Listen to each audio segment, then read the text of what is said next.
Ito ang nakakagulat na balita na dapat malaman ng taong bayan na trending ngayon sa mundo ng social media at pilit ayaw ipalabas ng mga bias media sa publiko. Matapos manalo ng landslide victory sa pagkakongresista sa 1st District ng Davao City, si Paulo Pulong Duterte ay tila usap-usapan ngayon sa mundo ng social media ang di umano'y posibleng regodon na mangyayari sa mababang kapunungan sa pagbabalik sesyon ng mga dating kongresista at mga bagong kongresista sa Kongreso. Kaya naman panawagan ng taong bayan na sana'y bumaba na lang sana raw sa pwesto ang kasalukuyang House Speaker ng mababang kapunungan at ipalit ang Davao 1st District Representative na si Paulo Pulong Duterte. Gaano kaya katotoo ang balitang ito, mga kababayan? Ating alamin. Pero bago natin tapusin ang balitang politika ngayon sa Pilipinas, kung ikaw ay bago pa lang sa channel na ito, ay please huwag kalimutang mag-like, subscribe at i-click ang notification bell para mas maging updated pa kayo lalo sa lahat pa ng bagong video na i-upload sa channel na ito.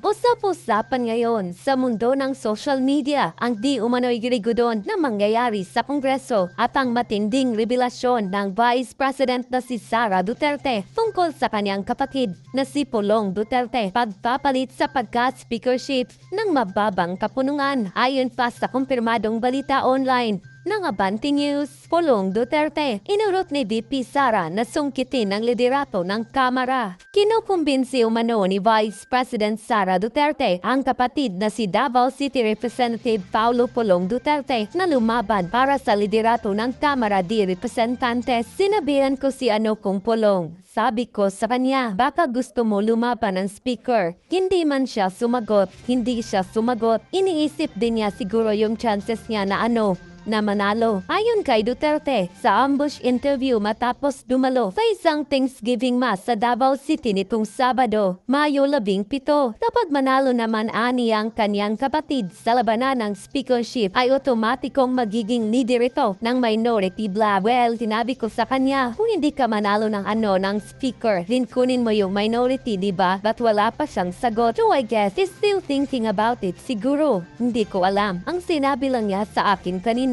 huwag kang makipag-away kasi tagagaling mo lang sa simbahan sa misa. Birong pahayag ng Vice Presidente. And quote, tila may dagdag naman si Kitty Duterte sa kanyang post online. Tayon pa sa kanya, sasang-ayon din ba kayo sa mungkahi na ito ni VP Sara na lumaban si Kong Pulong Duterte sa pagka-House Speaker?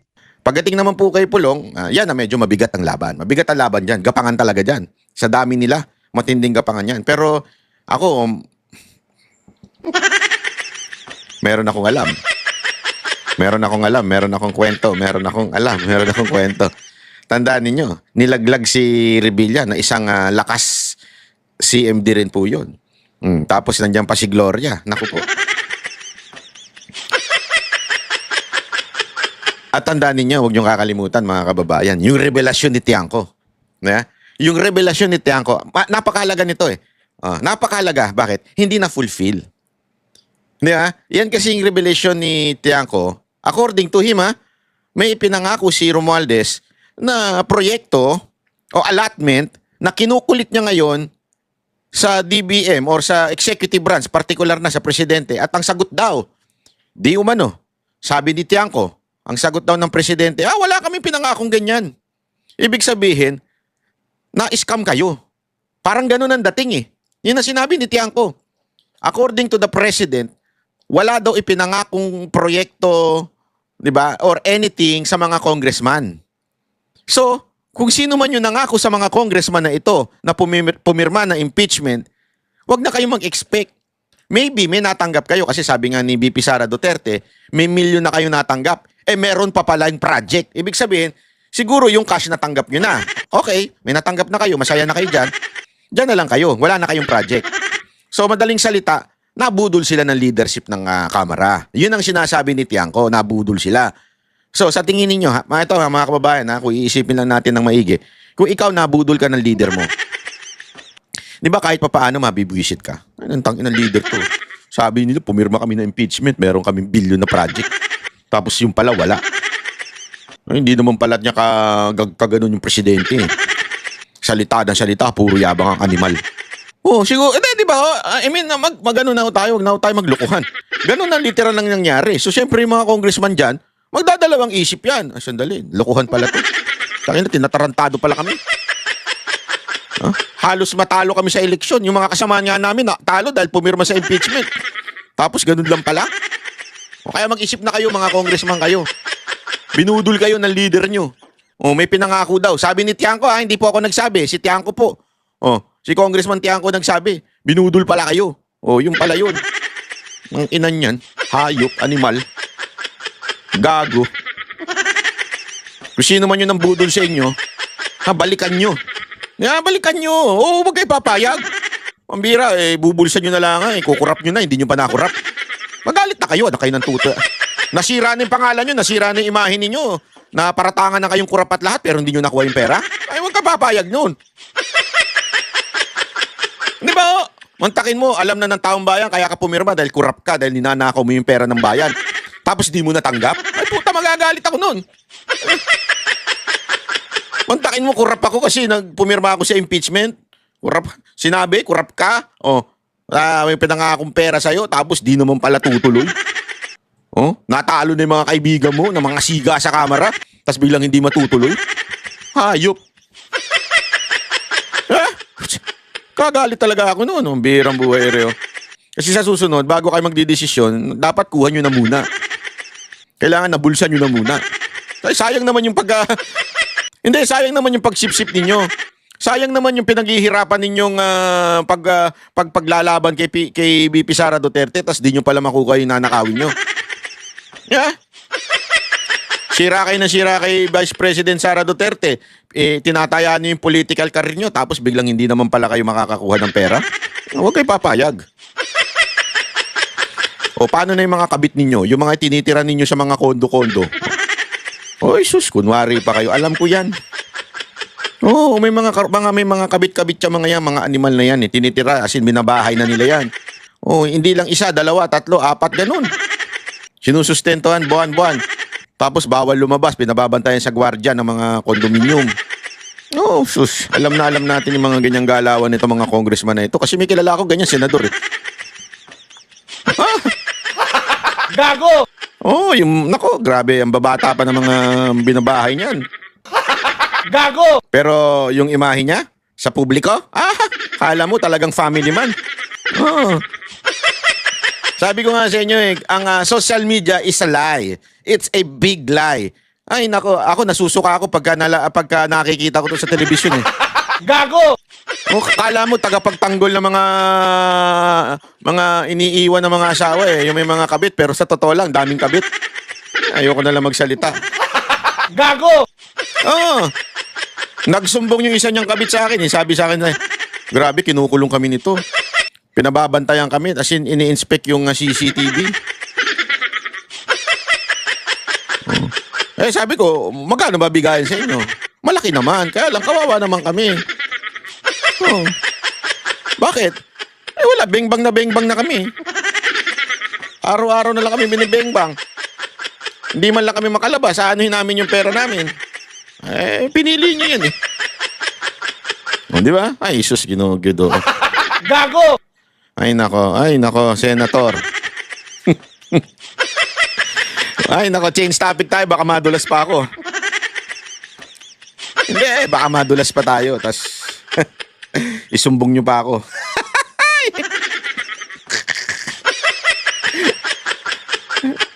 Ay, nako po. Baka mamay, paano nyo ako nga. Sige. Pag-usapan na natin itong, ito, maganda kasi itong mga binitawan ni BP Sara Duterte tungkol po sa election fraud. Sabi niya nga, susuportahan daw niya yung Duterte 7 para sa reklamo patungkol dito sa mga dayaan na ganap na di umano alleged sa itong nakaraang eleksyon. Pakinggan natin si VP Sara Duterte. Agarya, problema po sa ECM and overvoting. And this one was echoed by the Philippines Notorious President and also to not for their political gain but for transparency po, matigil na daw yung irregularities every election. What's your stance on this one? Do you agree for the sa manual?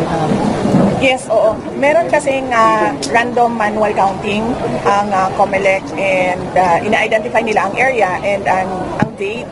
Sinabihan ko yung PDP laban kung pwede gawa nila ng paraan because ako personally wala akong nationwide network. Sila yung may machinery kung saan pwede sana maka-attend yung mga lawyers nila sa random manual counting audit ng COMELEC. But more than that, kung meron pa bang ibang nakikita yung PDP laban as a political party na nadehado yung kanilang mga kandidato, ay susuportahan ko yung mga questions nila because as a Filipino as well, gusto natin no, na credible yung elections and it will reflect, the results will reflect the will of the people.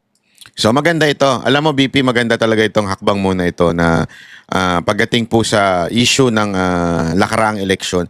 Kaya nga, di ba, lagi pa ulit-ulit natin sinasabi, we are not for changing the winners. Hindi yun. Tapos na yan eh. Wala na. Malabo na.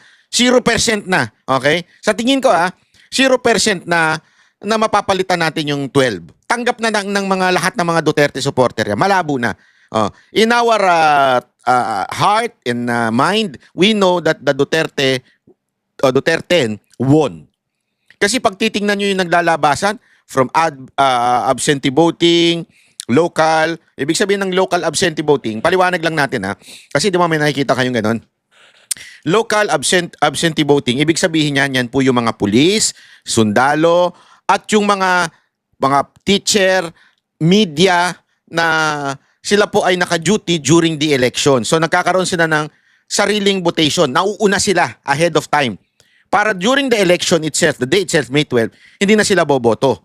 Kasi nga, tapos na sila at magko-cover na sila, red alert ng PNP, ang mga sundalo.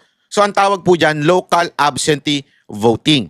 So ano ibig sabihin po nun? Karamihan dyan, marami dyan, uniform personnel. Karamihan. Iilan lang yung media, iilan lang din yung mga teacher. Karamihan dyan, talaga mga kapulisan at sundalo. Mga BJMP, lahat po yan. Karamihan po dyan. So ano ibig ko sabihin? Ito yung mga sundalo, ito mga uniform personnel. Alam nyo, panalo ang Duterte doon. Plus Gringo and I think Kerubin.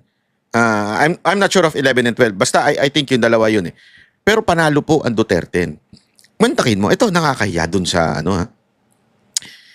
ang commander-in-chief mo ay si Marcos, yung presidente. Tingnan mo ito ang commander-in-chief mo yung presidente. Hindi mo sinunod yung presidente na iboto yung alyansa. Di ba nakakahiya po yun? Di ba?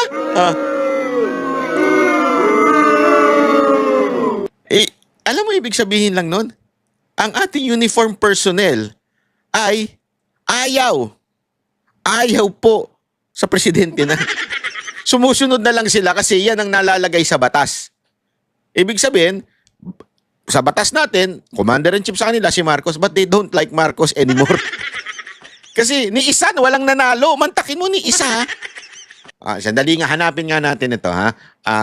Local absentee. Para ipakita natin. Ito, yung result. Kasi Senate. Wait. Chotomate.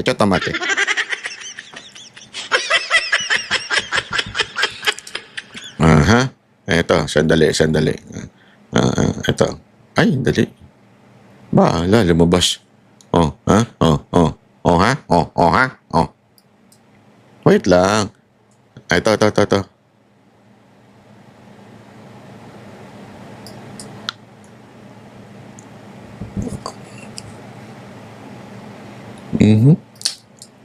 Tingnan natin sa Facebook. Kasi lumabas yun eh.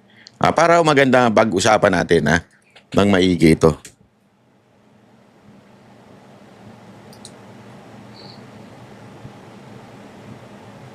Ayan. Ito pala Local absentee voting. Bongo number 1. Number 2 De La Rosa. Number 3 Marcoleta. Number 4 Jimmy Bondoc. Number 5 Lambino. Number 6, Rodriguez, Attorney Rodriguez. 7, si Hinlo. 8, si Salvador, Philip Salvador. 9, si Kerubin. 10, si Pastor Kibuloy. Number 11, si Honasan. At number 12 pala si Busita. Okay, so 11 and 12, Honasan and Busita. As expected. Number 13 lang po si Doc Mata. Tapos number 14 si Senator Amy. So ibig ko lang sabihin mga kababayan, dito pala makikita mo na wala na. Wala na yung command. Ibig sabihin wala na yung power ng presidente. Kasi yung ultimong direct na tauhan niya. Namantakin mo, ikaw yung pinaka-head ng AFP. Ikaw ang head ng kapulisan.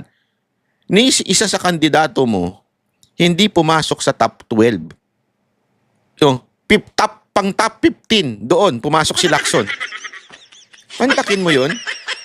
Yung talagang bata mo, na si Erwin, top 19.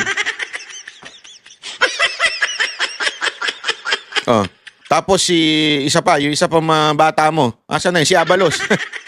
Yan. Hayop! Abalos DILG secretary.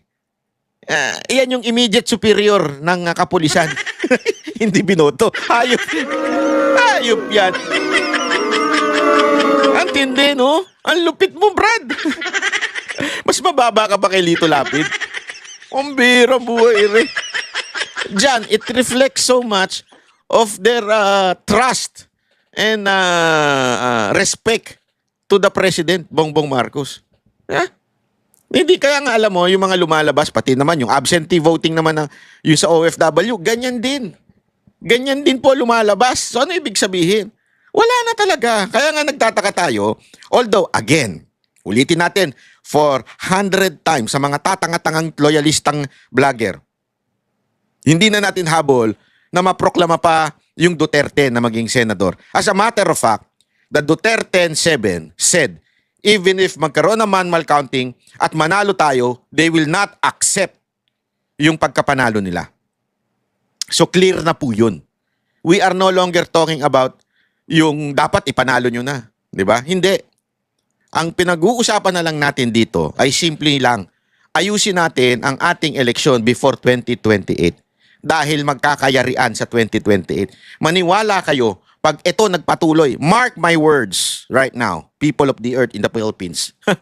Mark my words, pag hindi nyo inayos itong COMELEC this time, 2028, it will be bloody cheating ang mangyayari. Madugong pandaraya ang mangyayari. Sigurado ako. Hindi papatalo si Speaker. Maniwala kayo sa akin. Yan ang taong hindi... Kasi tandaan ninyo, 3 taon pa lang, lulong na sila sa kapangyarihan. Lulong na sila sa lahat ng bagay. 3 taon pa lang. Etong 3 taong pang darating, mas lalo silang dadaos-dos doon sa kapangyarihan. Kasi tandaan ninyo, kaya nga ako, alam nyo, importante itong maunawaan eh. Sabi nga nila, if you want to destroy a person, give him success.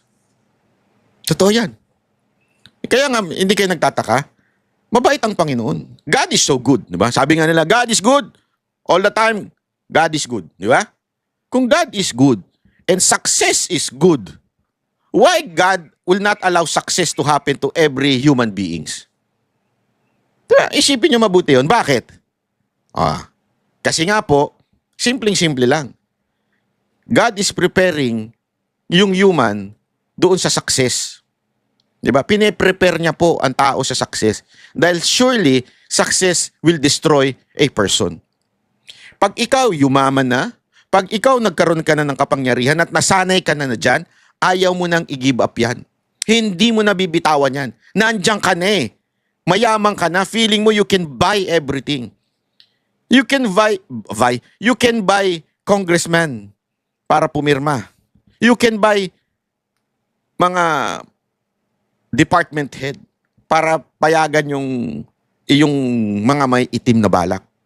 Kaya mo nang gawin. So hindi mo na bibitawan yan. Kaya nga, importante na ayusin po natin yung eleksyon. That's the only power that can bring down a greedy person. Maniwala kayo. Kaya nga, kung sinasabi natin paulit-ulit na election is a democracy, let's allow it to happen. Huwag nating tanggalin doon, huwag nating pabayaan na mawala na yung demokrasya sa Pilipinas. Paano? Pag narig na po yung election natin, pag pre-program na, sandali, kung ganyan naman din pala election, huwag na tayo mangampanya. Bayaran na lang natin. Kasi, eto sinasabi ko nga sa inyo, di ba? May alok nga, may kwento-kwento nga. Nagkaalukan sa isang senador, di ko na lang papangalanan tong isang senador na ito. I'm sorry, Senate candidate, senatorial candidate. Inalok siya eh. Gusto mo, ipanalo ka namin 400 million.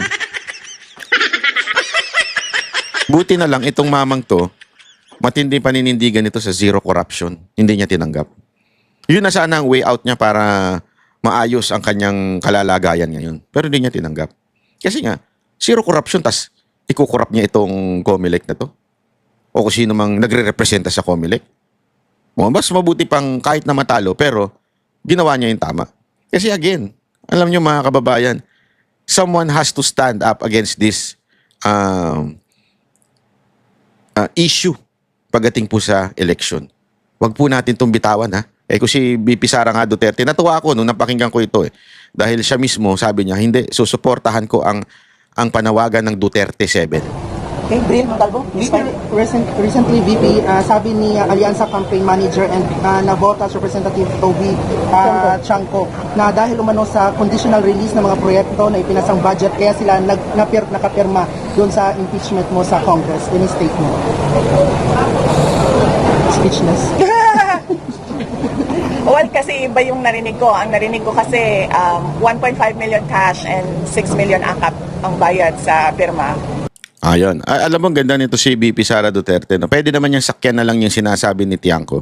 Pero sinabi, hindi kasi yan ang narinig ko. Narinig ko, 1.5 million cash pag pumirma at 6 million na akap.